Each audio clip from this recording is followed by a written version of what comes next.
ਅਮਰਾਡੋਸ ਜੱਜਸ ਜਿਹੜੇ ਨੇ ਉਹਨਾਂ ਦੀ ਗੱਲ ਸੁਣੋ ਕੈਸੀ ਹੈ ਕਿ ਖਤ ਜਿਹੜਾ ਹੈ ਉਹ ਜੇ ਵੀ ਪਾ ਕੇ ਲਿਆਂਦਾ ਸੀ ਕਿ ਉੱਥੇ ਕਿਸੇ ਨੇ ਦਿੱਤਾ ਸੀ। ਜਦੋਂ ਖਤ ਫੜਿਆ ਸੀ ਉਦੋਂ ਪਾਣੀ ਪੀਤਾ ਸੀ ਕਿ ਨਹੀਂ ਸੀ ਪੀਤਾ।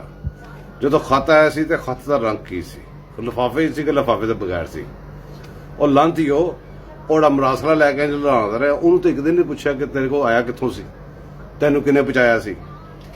ਤੈਨੂੰ ਖਤ ਨਾ ਕਰਜ਼ੇ ਖਤ ਆ ਗਿਆ ਹੈ। ਖਤ ਲਿਖਣ ਵਾਲਾ ਨਹੀਂ ਮੁੱਕਰ ਰਿਹਾ, ਖਤ ਰਿਸੀਵ ਕਰਨ ਵਾਲਾ ਨਹੀਂ ਮੁੱਕਰ ਰਿਹਾ। ਤੂੰ ਕੀ ਲੱਭ ਰਿਹਾ ਵਿੱਚੋਂ ਯਾਰ, ਕਿਹੜੇ ਚੱਕਰਾਂ 'ਚ ਪਿਆ? ਪਾਕਿਸਤਾਨ ਹੈ ਇਹ, ਤੇਰੇ ਪਿਓ ਦੇ ਜ਼ਗੀਰ ਨਹੀਂ ਹੈਗੀ। ਤੂੰ ਭਾਵੇਂ GHQ ਫੋਨ ਕਰ, ਜਿੱਥੇ ਮਰਜ਼ੀ ਕਰ, ਜਿੰਨੀ ਵਾਰੀ ਮਰਜ਼ੀ ਇਹਨੂੰ ਪੈਂਡਿੰਗ ਕਰ, ਜਿੰਨਾ ਮਰਜ਼ੀ ਇਹਨੂੰ ਖਿੱਚ, ਜੋ ਮਰਜ਼ੀ ਕਰ ਲੈ। ਅਗਰ ਤੂੰ ਅਜੇ ਇਹਲਾ ਫੈਸਲਾ ਕਰਨਾ ਨਾ ਜਿਹੜਾ ਕਿ ਤੂੰ ਕਰਨਾ ਚਾਹ ਰਿਹਾ ਤੇ ਇੱਥੇ ਤੇਰਾ ਕੋਰਟ ਨਹੀਂ ਲੱਗਣਾ। ਇਹ ਤੇਰੇ ਕੋਰਟ ਦੇ ਵਿੱਚ ਕਿਸੇ ਨੇ ਪੇਸ਼ ਨਹੀਂ ਹੋਣਾ ਅੱਜ ਤੋਂ ਬਾਅਦ। ਇਹ ਮੈਂ ਤੈਨੂੰ ਦੱਸ ਦਿਆਂ, ਇੱਕ ਗੱਲ ਮੇਰੀ ਯਾਦ ਰੱਖ, ਇਹ ਪਾਕਿਸਤਾਨ ਹੈ, 22 ਕਰੋੜ ਆਵਾਮ ਦੇ ਨੁਮਾਇੰਦੇ ਨੇ ਉਹ।